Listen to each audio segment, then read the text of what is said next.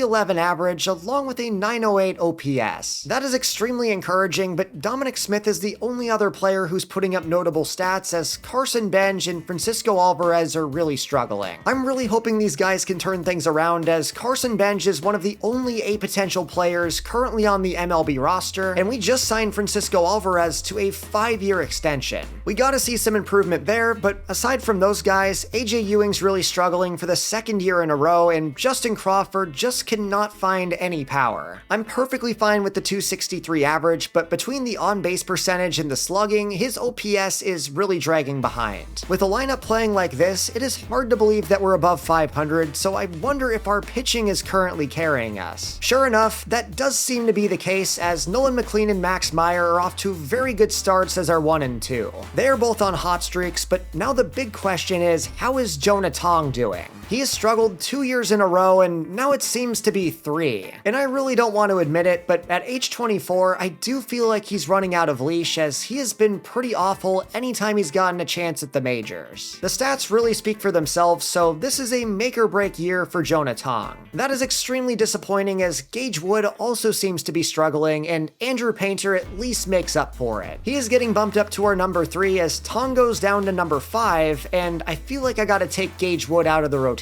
We are putting Christian Scott back in as our number 4, and hopefully this can lead to some more wins. It is a miracle that this team is currently above 500, and now in the month of May, we're trying to turn the corner for the better. However, we're being tested with back-to-back series against the Braves and the Phillies, and starting off against Atlanta, we lose 3 out of 4. Really not what you want to see, as we drop below 500 and split the first 2 games against the Phillies. That is a bit of a letdown, and it's honestly been the same story on the scouting end of things. I'm having a really hard time finding players that are even worth drafting. Alright, I've finally found a good position player. After a week of scouting Irving Espinosa, he has gone down to rank 31, and I'd be willing to bet that number only increases after another week. Now, the negative side of that is it does seem our season's falling apart, although right when I say that, we win 5 out of 6, including a series against LA. It seems that things might not be going too bad, as we're sitting at 33 and 38, and Irving Espinosa, number 5 in the class. We've been waiting on a player like this for the entire cycle, as he could be a good candidate to take with our second selection, although considering my luck in the past couple drafts, he's probably gonna go in round 1. The Mets currently have momentum, but unfortunately they lose 4 games in a row and just can't seem to figure it out. In a rebuild like this, it might take 5 years to get good, and that's assuming that our prospects actually perform when they get to the show. Unfortunately, as we've seen in this video, it doesn't always work out that way, as sometimes you end up with Carson Bench with a 677 OPS, or you could be more like AJ Ewing with a 587. These players have been major disappointments, but Aiden Miller's also on a cold streak after starting out on fire. If even a few of these prospects were playing up to their ratings, I feel like we would be at least an average team, but that has not been the case at all. At least for some good news though, Nolan McLean, Jonah Tong, and Andrew Painter are all finally putting up good numbers at the same time. Now that we're in July though, I'm sure that you're wondering about players like J.R. Ritchie and Enrique Cabrera, and truthfully, I did plan to bring them up, but after thinking about it, we're currently sitting under 500, and I really want to make sure that we save Enrique Cabrera's service time. We are restricted to a $100 million budget, and as players start hitting arbitration, they're going to get extremely expensive. That being said, I'm going to keep Cabrera down in the minors for at least another season, and it's going to be the same story with J.R. Ritchie. Now, Cabrera has been dominating in his first test at AA, so I am going to call him up to AAA, but that's where he'll stay for the rest of the year. That will take us into the 2028 MLB draft, where our options in the first round are certainly limited. That being said, I could take another discovery pitcher, but I feel like the best move is to go for Irving Espinosa. And the reason I want to do this is, even though he's ranked number 63 on the MLB board, we have seen so many of my favorite players go in round 1, and I really don't want to risk that with Espinosa. This position player class is already not very good, so I want to make sure I get one of the only prospects who I actually like. I don't have much doubt that he will be available at number 5, as with 1 pick to go, the Milwaukee Brewers select Tim Hawkins. That allows Espinosa to fall right into my lap, except I forgot the biggest rule of the video. He is 18 years old, and therefore I am not allowed to take him in round number 1. So much for that plan. That was a major brain fart on my end, but thankfully I didn't actually break the rule, and this rebuild can still go on. I know it's not very flashy, but we're going to take another starting pitcher in Robert Lincoln. He is 21 years old and guaranteed to have a high ceiling, so I feel like we can't can't go wrong. He will be my first selection, and now I'm just really hoping that Espinosa falls to us, and going through the list, it does look like we're gonna get him. So after getting screwed over so often in previous seasons, we're finally getting one of the targets outside of the first round. Big shout out to me for forgetting the rules that I actually invented, and now at number 45, we're taking Philip Koo, who seems to be a solid developmental left fielder. While I really want guys with higher floors, we might be doing this rebuild a lot longer than I thought. That will take us into round 3, where I'm once again taking the best position player on my board, but now in the 4th round, Robbie McCormick is still available, so I do want to pull the trigger and not risk him getting snatched up. Starting pitchers are usually going to be good bets to have high floors, and now in the 5th round, we can still take a solid project right fielder. That will leave us with one more selection, and I want to close this out the way that I did last year, although this year the cupboards are a little more bare. Thankfully though, there is one starting pitcher still available, and considering that starters can become relievers, I'm perfectly fine taking Brian Park. That will end what could be our best draft of the video, as we got Robert Lincoln in round number 1 before taking the number 5 player on our board, Irving Espinosa. Also, just for anyone that was curious, I'm not going to be counting the PPI pick as a first rounder, so I can take any player that I want. We are going into the All-Star break with a 47-50 record, which honestly is not all that bad. We are currently in the same spot as the Phillies, which says more about the Phillies than it does about us, but nonetheless, I will take being in 4th place. Dominic Smith has been our best offensive player and is definitely someone that I need to offer an extension to before he hits free agency. Aside from him though, it has been a really weird year for the offense, as Francisco Alvarez is finally heating up after a slow start, but Aiden Miller continues to cool off. While I do currently like where we're at, we have 4 players in the lineup in cold streaks along with a couple of bench guys. However, if we're gonna finish 500, that is all gonna fall on our rotation, which has actually been very much improved from the start of the year. Nolan McLean and Max Meyer are still doing their thing, but we finally got redemption from Jonah Tong. He currently has a 3.82 ERA, which is a lot better than the 6s that he was putting up before. And the same thing can also be said for Andrew Painter, who's currently sitting at 3.77 and is up 2 overall from the start of the year, along with Tong. These players performing at a high level was one of my biggest keys of the season, and I'm glad that it's finally happening. I was kind of wondering if one of our pitchers would make the All-Star game, but with all of these ERAs in the mid-2s, that was not going to happen. However, we are going to have a representative in the bullpen, as Richard Lovelady's making his 2nd appearance. And of course, his nickname in New York is nothing other than Dick Lovelady. Just like in Season 1, he might be our only representative, as I'm not seeing Alvarez or anybody else, although Mark Vientos makes the game. And he was not only an All-Star at 3rd base, but also DH. That will bring us into the second half, where we win a series against the Giants before losing one to the Padres, and we do beat the Yankees. I was not expecting to win 2 out of 3 of those games, as now we're taking on Philadelphia to close out the month, and they win the first 2 games along with the 4th game. That will bring us into August at 54-61, which is actually the same record as Philadelphia. I'm really not sure what happened to their team, but the big highlight of August is getting to see our draft picks. Now, we do need a little bit of luck from the RNG, but I still feel like we nailed this draft, and jumping into it, that is mediocre at best. We do start out with an 86 potential, 63 overall starting pitcher, and considering that the first round was very empty, I will absolutely take it. And then with our next selection, we landed Irving Espinosa. Now, I will say that as the number 5 player in the class, I was expecting a little bit higher of a ceiling, but I will absolutely take a 59 overall, 86 potential player. Those are 2 very good additions to the farm, and then we went for a project player in Philip Koo, who's coming in a little bit more raw at 54 overall, but as a trade-off, he does have 90 potential. Then after that, we took an 88 potential shortstop, an 85 potential, 65 overall starting pitcher, along with a project outfielder and another pitcher to close out the class. Overall, I'm gonna give it a B. I cannot complain about getting Lincoln and Espinosa at the top, and also taking McCormack in the 4th was a really nice value. We are moving on with the rest of the season, but before we do, I want to offer an extension to Dominic Smith, who has been our best offensive player. I know it's not a very flashy move, but considering that he's hitting 289, a 2-year, $4.3 million a year deal is kind of a steal. With the MLB draft out of the way, we have no distractions for the rest of the season, and we're going to find out which side of 500 we finish on. Entering September though, we're 65-77 and taking a series loss to the Nats, along with getting swept by the Giants and the Athletics, definitely has us waving the white flag. We would finish 75-87, which is a few games better than we were last last year. That is already encouraging, but the biggest note here is we finished third in our division ahead of the Phillies and the Nationals. Also in Season 2, we finished with the 4th worst record in the National League, but this year it is a lot better than that. This rebuild has definitely been a slow burn for the Mets, but the roster is undoubtedly getting better, and with several big-time prospects like Enrique Cabrera on the way up, we are projected to be contenders within the next year to 2 years. Mark Vientos was our best offensive player, finishing with 34 dingers and 95 RBIs, although Brett Baty was also right behind him. Out of the players on the Mets' original roster, those guys have been the most consistent, along with Francisco Alvarez, who did have a down year in year 1, but has looked like himself ever since. Not to mention, we also just extended Dominic Smith, who also had a good season himself. Carson Bench and Aiden Miller are still trying to figure out the players that they want to be, as neither of them are playing up to their potential, and the same can also be said for Justin Crawford. I don't want to exaggerate, but I feel like next year, those 3 guys, along with AJ Ewing, could be the key to making the playoffs. If even a couple of those guys could put up solid seasons, we would be a completely different team. While I can complain about the offense all day long though, I want to bring up the rotation, which was ultimately very good throughout most of the year. We finally saw some good moments out of Tong, McLean, and Painter all at the same time, and while they did see a dip to their stats in August and September, the potential is undeniable. For the first time of this franchise, I'm actually feeling good about their development, especially McLean, who does still have a potential. After losing to the Dodgers in 24 and 25, the Yankees are finally the World Series champs, and looking at the MVPs, Shohei Ohtani wins another one, along with Riley Green taking home his second as well. Then for the Cy Young, Yamamoto becomes the most recent Dodger to win the award, while Tarek Skubal does complete the 5-peat. That is extremely impressive, as now going over to Rookie of the Year, we didn't have any rookies this year, so there's nobody that won this one. Just from looking at our record, it may be tough to tell, but I do feel like this team is gradually improving, as we went from 72 to 75 wins. But the big kicker here is, if we sort by potential, look at all of the guys we have on the squad that are A potential, and some are actually very close to the majors as well. I've been teasing Sam Magana for quite a while now, but I feel like next year is finally the season that he makes the jump. The contact skills are excellent, and he went from 66 to 69 overall in 1 year. Not to mention, there's also Ethan Favre, Enrique Moreno, and several other guys that could be wild cards for early call-ups as well. Not to mention, I do really like Xavier Kearns and feel like the former 6th rounder can earn a spot in the rotation pretty soon, but of course we cannot talk about the farm system without talking about Enrique Cabrera. He is all but guaranteed to be called up at the start of the year, and honestly I might add him to the 40-man roster right now and just see if he can win a starting job out of the spring. Now I will say that I'm not too worried about the payroll just yet, but do keep in mind that several of our players are hitting arbitration, and that could limit our flexibility down the road. Starting pitchers like Nolan McLean and Mitchell Parker are not going to be cheap down the road, as 5 years for McLean would cost $17.9 a year. That is close to 18% of our budget, and just keep in mind that before even signing anybody, we're sitting at $62 million in commitments. Entering free agency, the only player that we lost from our roster is Lane Thomas, who had a down year but was mostly used to hit lefties. Now I do want to give AJ Ewing a full chance to take his slot, as he's had a couple of down years, but the contact and the discipline are both there. He was playing second base and now slides over to right field, which does mean that we need a replacement in the infield. I'm really not sold on Bergola or Julian moving forward, so I do feel like we could use a full-time starter. However, while that will be a tough position to address in free agency, I think that Sam Magana might be the answer. And on top of that, he's signed to a minor league deal, so we're officially calling him up to MLB. I know we're not manipulating his service time, but by calling him up early, he has a chance to win Rookie of the Year and get us an extra draft pick. However, just for insurance that he doesn't work out, I found a young player on the White Sox trade block who also makes a ton of sense. This is Sam Antonacci, and he's 26 years old with the exact skill set that we're looking for Moneyball, as he's not very fast or hits for any power, but the contact and the plate skills are very developed. The best part about him though is he's not going to cost close to anything to trade for, making this a very good low-risk transaction. We just made that deal for basically a bag of chips. And after those 2 moves, I actually really like where this lineup's at. Brett Baty and Mark Vientos have consistently been good, along with Francisco Alvarez, who at his best is the best player on this team. We also just extended Dominic Smith, and Aiden Miller, Carson Bench, and AJ Ewing should, in theory, continue to improve. Then of course, there's the wild card Sam Magana, starting out hitting number 8, but with a potential. The sky is truly the limit, as he could become the best player on on this team in a short amount of time. Then from there, add in Luken Baker as your DH against lefties, and Julian and Antonacci off the bench, and I truly believe this is the best Mets team we've seen. And that is not even mentioning that our big three is finally showing signs of being MLB ready, and on top of that, we have one of the best bullpens in all of baseball. I thought the offseason was done, but simulating forward, we have a crazy offer for Elly De La Cruz on the table. Now, of course, he has 1 year remaining before free agency, and we cannot afford him, but I thought that this was an interesting offer, and I at least wanted to show you guys. While it is enticing, due to our budgetary restrictions, it will not be possible. We have simulated spring training, but before we advance to the regular season, there's one move that I want to make, officially moving Enrique Cabrera into the rotation. While he's starting as our number 5, he's certainly going to be the ace of our future and will certainly be one of the biggest reasons that we finally make the playoffs whenever that happens. I really think our team has improved, but will it be enough to make the playoffs? We're currently sitting at rank number 24 in the league, and as far as our budget goes, we are right at our ceiling, $97 million. Now do keep in mind that a lot of that is tied up into Francisco Alvarez, as he's on a 4-year, $12.2 million a year deal, and we also have Mark Vientos and Brett Beatty entering the last year of their contracts. Despite that though, I'm definitely a little bit concerned because guys like Carson Benj are only going to get more expensive, and the big one is Nolan McLean. I really feel like arbitration values are a little higher than they should be in MLB The Show 26, so I would not be surprised if Nolan McLean demands anywhere from $15 to $25 million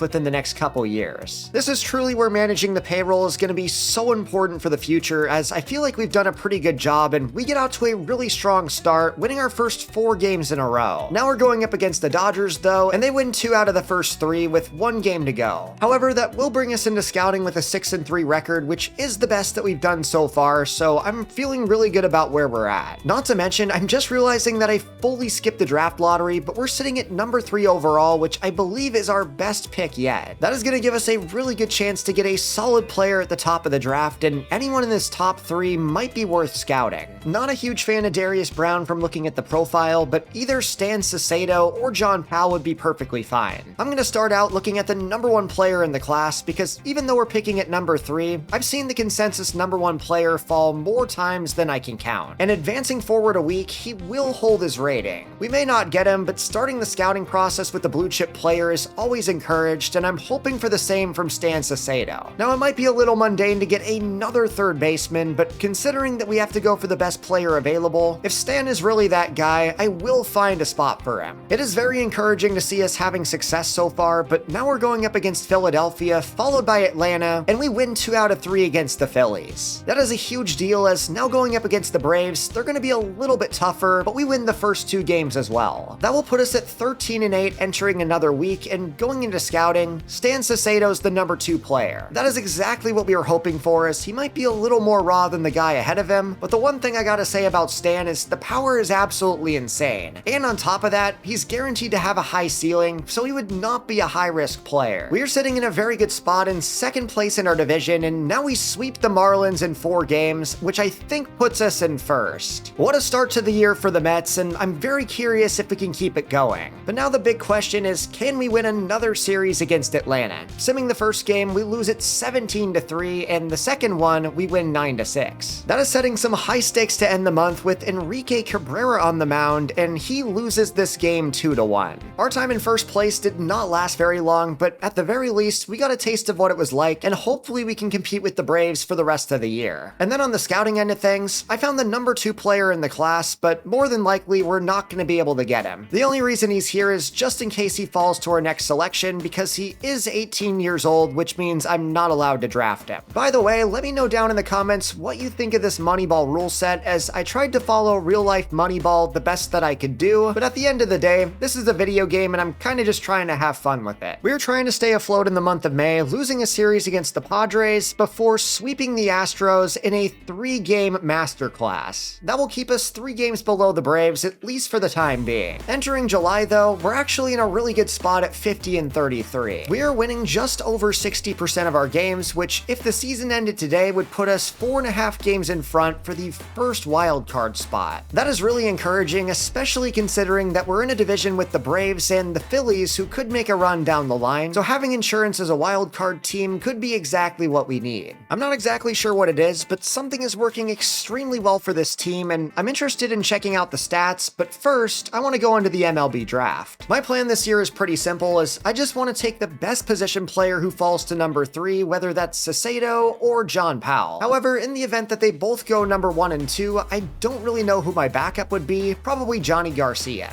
However, I do also like catcher Michael O'Rourke, along with Alberto Miranda, who I found a little later in the process. While neither of these players have the same ceiling as my top targets, they're going to be a whole lot cheaper, and on top of that, I really like the contact skill sets. I'm really hoping we don't have to worry about that though, as Stan Saucedo goes off the board right away, and now I'm sweating it out just a little bit. The consensus number 1 player is still on the board, and Jim Crocker goes number 2. That means that my guy has fallen to me, and we're taking John Powell. He is a really solid contact hitter with good discipline, athleticism, and plate skills, although the fielding does need a little bit of work. Just because of that, he's more than likely a corner outfielder, but I do really like the offense. That is a really solid selection at number 3, and now simulating to number 49, Michael O'Rourke is still available. He was a player that I would have been happy taking at number 3, so this is a really good value in the second round. At the very least, we get ourselves a backup catcher of the future, and with our next selection, I go for the highest rated starting pitcher on the board. This starting pitcher class is really not good, so I wanted to make sure that we got our guy. Now for the rest of the draft, I think I'm just going to take project players until the end, as there really aren't many high ceiling players left available. With our final selection, we are taking another starting pitcher, and we're going to call that a draft class. No idea how we did here, but taking the number 1 player in the class at number 3 is never a value I'll pass on. That will bring us into the All-Star break with a 59-38 record, and I think everybody wants to see the stats. It has been a really good bounce back season for New York, and it looks like the young players are finally starting to play up to their baseball cards. Starting out, Aiden Miller has a 918 OPS, while Justin Crawford is putting up the best numbers of his career. The same can also be said for Carson Benj, AJ Ewing, and the rookie Sam Magana, who is hitting 307 with an 883 OPS and plenty of RBIs to go along with it. I was really not expecting a contact-first player to be putting up so much power, as he has 7 home runs on the year, and while that is certainly not much, that along with the 36 RBIs is way more than I expected.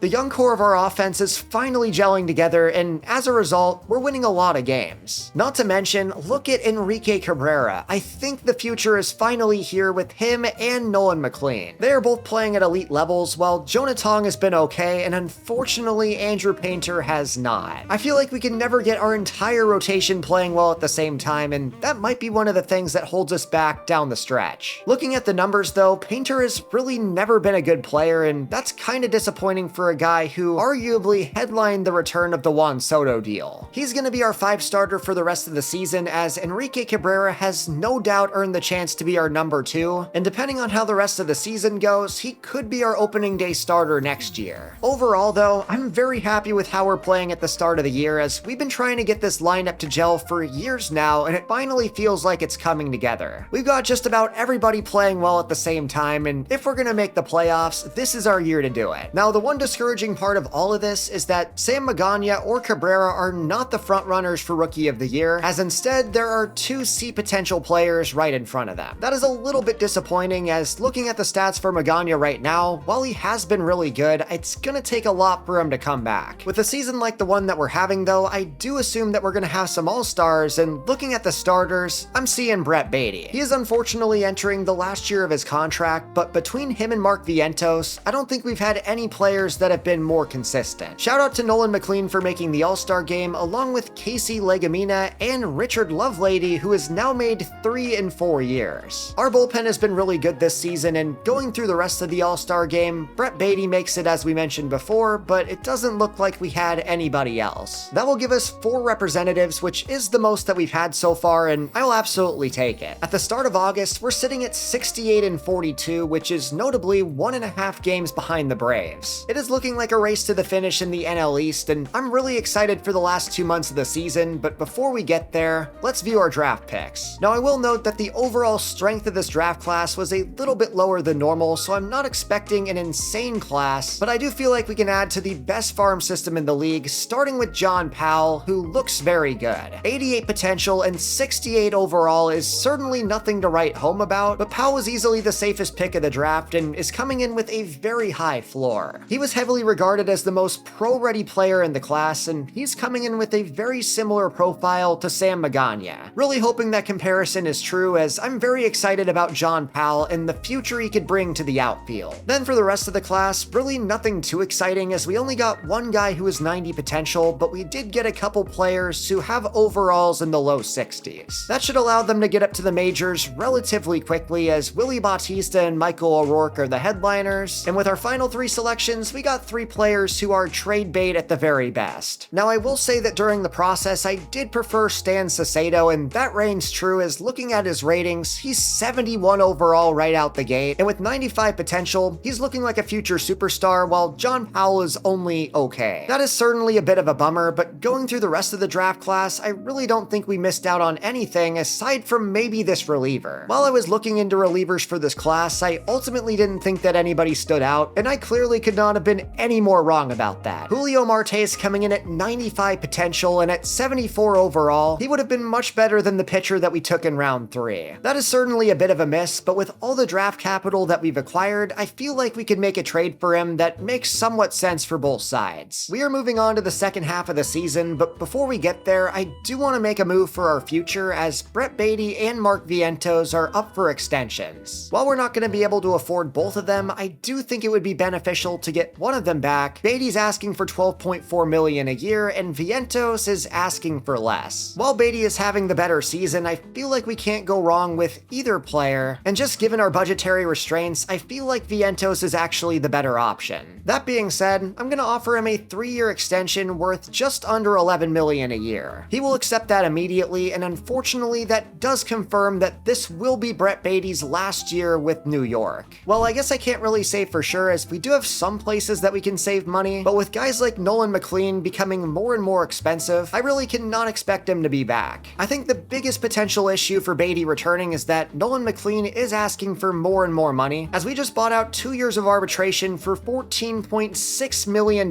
per year. The big reason I chose the $100 million budget was to put us in bottom 3 in payroll for 2026 terms, but I guess 4 years in, it's becoming a lot tougher to manage than I thought. On the bright side, we are continuing our winning ways despite losing a series to the Dodgers, as our performance has really not deviated too much throughout the year. At the start of September, while we are sitting 8.5 games behind the Braves, we are very comfortably in line for a wild card spot. While we're neck and neck with the Diamondbacks competing for the 1 spot, we're 5 games better than the Padres and 11 better than the Marlins, who are the first team in the hunt. The great play of Brett Baty and Mark Vientos has only continued, as I feel like I've already had Vientos in quite a few franchises for a very good reason. Now, I do try to avoid repeat players in a lot of my franchises just to try and prevent the Gavin Sheets issue from MLB The Show 24, and all I'm gonna say is if you know that reference, then you've been around for at least 2 years. Thank you for that. I do really appreciate it. Like I was saying though, Vientos and Baty have been great, and Justin Crawford continues the best year of his career along with Aiden Miller. The young core has really taken a step up that we desperately needed, and that includes Sam Magana, who may not be the frontrunner for Rookie of the Year, but his production has been extremely exciting as a former first-round pick. The offense is in a really good spot entering the final month of the season, and the same can be said for the rotation. McLean and Cabrera have been one of the best 1-2 punches in the entire league, while Jonah Tong is not too far behind. He might be a tier lower, but is exactly what you want in a number 3 starter. He's putting up pretty solid numbers, although Max Meyer needs to go. We are swapping him out with Mitchell Parker just to add a lefty to our rotation for the rest of the year, while Andrew Painter is still trying to figure it out. Now, fortunately, the bullpen's playing the best that it's ever been, with 2 All-Stars in Dick Lovelady and Legumina. Along with that, though, Brian Hudson and Tobias Myers are also putting up arguably All-Star level seasons themselves, while other guys like Hogan Harris and Gage Wood can at least eat some innings. Everything is finally coming back together for New York, and while I don't think we have a World Series roster per se, I do feel like we have a strong foundation in place to potentially get there within the next couple years. We would finish off with a 95-67 season, but considering that we're playing the Dodgers in the wild card, we're gonna need a lot of help. Vientos and Baty once again led the offense with 36 and 33 bombs, and I do think we made the right decision extending Vientos. He was asking for $2 million less per year than Baty, and getting him on a $10.6 million a year deal is actually really good.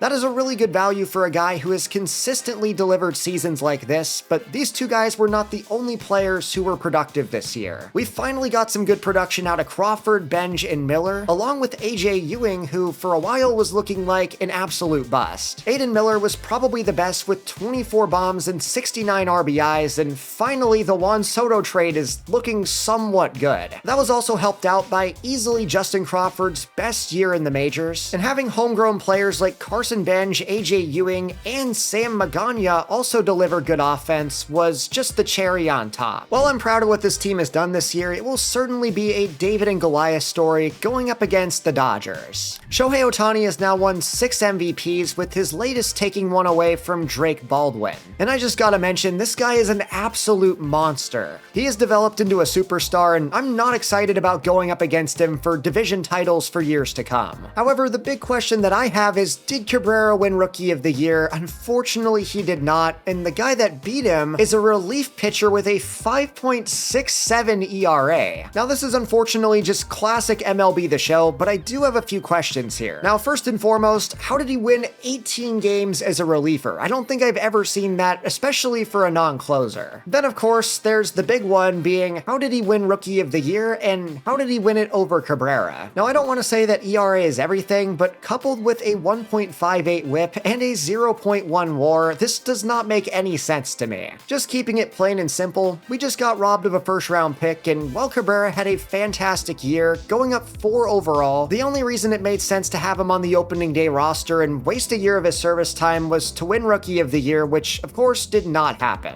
Gotta love SDS and their continued failure to make this game any better. I really hope that can spark Cabrera though, because we're really gonna need him in the playoffs going up against an elite Dodgers offense. While this team might be getting a little bit older, they are just as scary as ever, with prime Kyle Tucker and Ohtani winning 6 MVPs in a row. We have finally made the playoffs, but of course, we're starting out taking on Shohei Ohtani. Now, on the bright side, this is only a 3-game series, and anything can happen, as if we can beat Ohtani in Game 1, we only need to win 1 more to advance. Now, we did just load the bases, but Justin Crawford could not deliver, and now the Dodgers strike first in the bottom of the 3rd. It has been a pretty solid day on the mound for McLean, but the offense has just not given him anything to work with, although now Ohtani's out of the game, and Aiden Miller doubles before Smith gives us the lead. That is a very nice start against the Dodgers bullpen, as McLean has outlasted Ohtani, and that could make the difference, although the MVP himself gives the Dodgers 2 runs. Things are not looking good, especially after a 2-run shot from Will Smith, and it does seem that we're going down. However, things just got very interesting in the 9th. Brett Baty tripled, and now it's up to Francisco Alvarez, who drives us into left field. That will get down and tie the game. A 2-run 9th inning with our backs against the wall gives us new life, and we're going to extra innings. We are hanging with the Los Angeles Dodgers in year number 4, although we have not gotten a hit off their bullpen here in extra innings. That is going to send us to the top of the 12th, where again we are hitless, and I don't trust our bullpen for too much longer. That will send us to the 13th, where finally we get somebody on. Here's a big chance for Sam Magana, who swings and misses, so that will bring up our 9-hitter AJ Ewing, who grounds out to second. That was at least a little bit of momentum, as we're going to the top of the 14th, which Crawford starts out with a double. After 2 outs though, down goes Alvarez, as the Dodgers retire the heart of our order, and now things are getting dicey. 2 on for LA, and we're going to the top of the 15th. I cannot believe that it's come this far, as Benj starts out with a single, there's a walk, and a double play. The Dodgers can end it any second now, as there's a double, runners at the corners, and Ohtani cannot end it. This game is still going into the 16th inning, and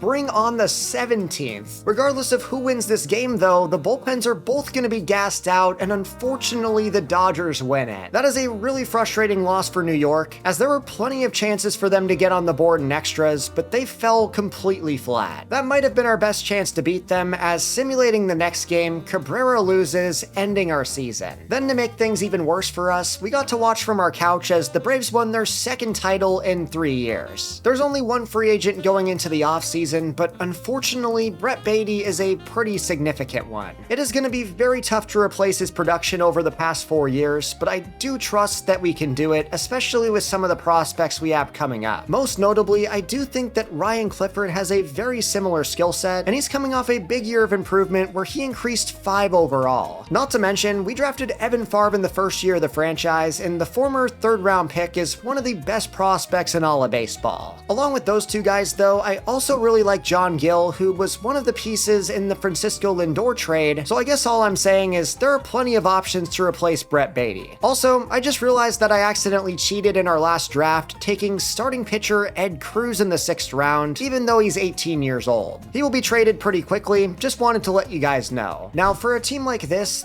is kind of where money starts to talk, as we're sitting at $75 million in payroll. Now, while that is considerably under the limit, we still have not signed our arbitration guys, and they are asking for a lot of money. 8.7 for Jonah Tong, 7.2 for Aiden Miller, 3.9 for AJ Ewing, and so it goes on. And that creates some extremely difficult decisions, as guys like Casey Legumina are wanting $7.2 million a year. And it's gonna be the same story for guys like Mitchell Parker and Brian Hudson. Now, I did go ahead and ask the owner for just $10 million more since we did just make the playoffs and all, but all that resulted in was me getting cussed out and thrown a $10 bill. That being said, there are gonna be some changes from our Major League roster, but fortunately it's gonna be nothing more than a couple relievers. I'm also really excited about our new 5-starter J.R. Ritchie. I already talked about John Gill from the Lindor trade, but Ritchie was the other piece, and I'm hoping that he makes it worthwhile. We are starting the offseason solving our bullpen problem by trading for 23-year-old reliever Ozzy Almanza. With the Cardinals in rebuild mode, Almanza was ultimately expendable as we dealt them Roger Vasquez in return, who's a high-ceiling prospect, along with a 71 overall starting pitcher and a center fielder as a throw-in. That is a very exciting trade, but we also pulled off another blockbuster, acquiring the number 30 prospect in baseball, Julio Marte. Just like the Cardinals, the Twins are also in rebuild mode, and getting a starting pitcher prospect like Brian Park was going to be more valuable for them long-term than a reliever. Those two moves addressed the bullpen, but also dumped a little bit of salary, as now we acquire the defending Rookie of the Year, although remember, looking at his stats, he's very much an imposter. The big challenge coming into this offseason was keeping the team together with all of the players hitting arbitration, and I gotta say that we did a pretty good job. And honestly, we might have gotten even better as we brought in some bullpen arms with a lot more upside who are gonna be cheap for the next few years. Now for the moment of truth though, where are we standing on our budget? The absolute cap is $100 million, and we're coming in at 99. It seems the $10 that the owner spent at me might have actually made a difference. There's a few questions on offense, considering that we did lose the production of Brett Beatty, but another year of development from our young core, along with the addition of John Gill, can hopefully help offset that. Now there is one position that is currently up for grabs, and that's second base. The battle in the spring will be between John Gill and Sam Antonacci, who we traded for last year and seems to be the favorite. While Sam is the better fielder and the better athlete, I will say that Sam's contact and discipline combo are elite. That makes Sam the favorite to win the job, and at the very worst case for John Gill, we just send him down to AAA for a while to manipulate his service time. Now I know it's only spring training, but we finished 19-8, which was second in the Grapefruit League. And while spring training isn't the end-all be-all of whether a team will be good, I do hope that it can translate to the regular season. This will be the starting lineup on opening day, as Sam Antonacci did win the job over John Gill, who we will be optioning to AAA. Then in the rotation, Dylan McLean's your number 1 with Cabrera right behind him, and I'm really hoping that this is the year that Andrew Painter finally figures it out. He did get up to 85 overall last year, so I do have high hopes for the future. As you would expect, we once again have the number 1 farm system in baseball, and there's a couple players who could make their debut this season. Starting off, we've got the number 2 prospect in our system, first baseman Evan Favre, who's also number 11 in all of baseball. He has been waiting for his chance, and this might be the year that he finally gets it. Along with him though, we've got Julio Marte, who we traded for during the offseason, and at 74 overall, he is coming in as MLB's number 29 prospect, and with ratings like these, it's very easy to see why. He could be a dynamic lefty out of the pen for many years to come, and I also gotta talk about another player from this last draft class, John Powell. While he is a little farther off at 68 overall, he was the consensus number 1 player in the draft and fell to us at number 3. Those guys are the highlights, but again, keep an eye out on John Gill, who could be making his debut around June, and J.R. Ritchie, who made the team out of spring as a rookie and will be our number 5 starter. We are starting season 5 exactly how we ended it, going up against the Dodgers, and this time, Nolan McLean shuts them out. I really wish that could have happened in the playoffs, but now we lose game 2 and win game 3. It is hard to imagine a much better start to the season, as now we win a series against Cleveland, and we're 5-3 going into scouting. We got revenge against the team that swept us in the wild card, although because we made the playoffs, we're going to be picking at number 21 in this year's draft. Now this will limit our chance to get a blue chip player, as going through the draft board, there are not a lot of position guys who are even worth our time. Now fortunately, we don't need this draft to be phenomenal with the strength of our farm system, but I do love the draft and always want to try to land land the best players that I can. Now, more than anything, I am curious how the team's gonna perform as we're sitting at 9-5 and make that 10-5. Just like last year, it does seem that we're chasing Atlanta, and from the start of this video where they traded for Francisco Lindor, I think we all knew they were gonna be a problem, but they are shaping themselves up to be the video's ultimate final boss. We are more than likely gonna have to face them in the playoffs at some point, and all I can say is I'm not really looking forward to it. Checking out the stats at the start of the year, it looks like Sam Magana has been the absolute man. He is tied for the team lead in RBIs, is second in home runs, and is second in total hits, only behind the fellow rookie Sam Antonacci. And along with Magana, he's also having a really good year, showing that we made the right decision to make him the starter at second base. Our young infield is making a really strong impression early on as Aiden Miller's having another good season, along with Mark Vientos, who's coming off a really nice extension. Additionally, Justin Crawford's heating up, while Carson Benj in the last year of his rookie deal has 13 RBIs and a .259 average. While we're off to a really good start though, one player who is a little concerning is Dominic Smith. He is in the final season of a 2-year extension, and we're very lucky that he is, because while he was very productive in 2028 and 2029, his early start to this year has been alarmingly bad. He is hitting .202 with a .515 OPS, and as a team that's trying to go back to the playoffs, that is simply not gonna fly. Dominic Smith is getting replaced, but the big question is, should we promote Evan Favre or Ryan Clifford? While Clifford is the higher overall player and he's 26 years old, he has not been very good at AAA this season, largely due to his inconsistent contact and discipline. Those are two ratings that really matter in MLB The Show and are the biggest reason that I'm calling up Evan Favre instead. His game is much more developed in this department, and as an